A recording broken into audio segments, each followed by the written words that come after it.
Welcome back, guys. Hope you're all having a great day out there. So listen, if we want to prove that XRP as a digital asset is going to get lifted to a high value and do it in a reasonable amount of time, then what we have to do is our due diligence. We got to do our research, reverse engineer it all, and understand that very little of what the mass media puts out we can actually trust. And so we got to take what we get. And here today, we got some pieces of the puzzle.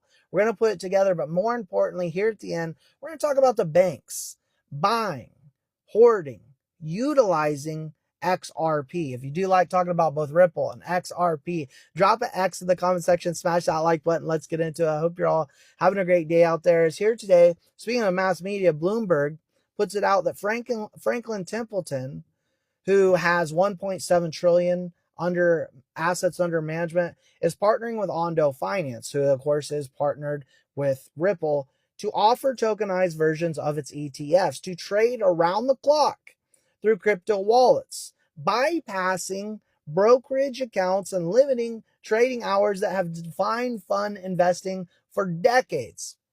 So here we see it, guys. Franklin Templeton, who, by the way, their head of digital assets has been extremely friendly to XRP here recently, not just in understanding that they have the XRP ETF product, but also what he stated about the usability, the utility of XRP and what drove them to get involved into XRP and what's going to drive more to get involved with XRP. Now, I know some of you have seen this clip, but I want to remind you of this 1-minute clip right here. Businesses.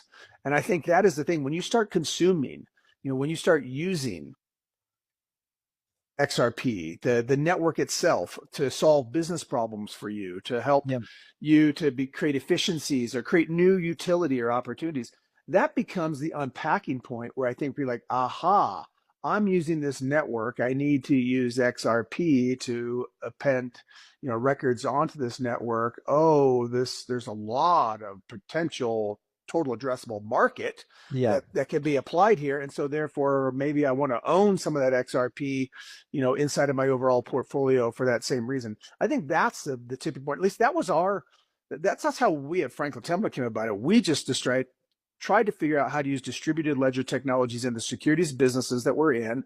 And once we unpacked that, like, oh, right, these are going to be used by lots of information-based businesses over time. And so therefore,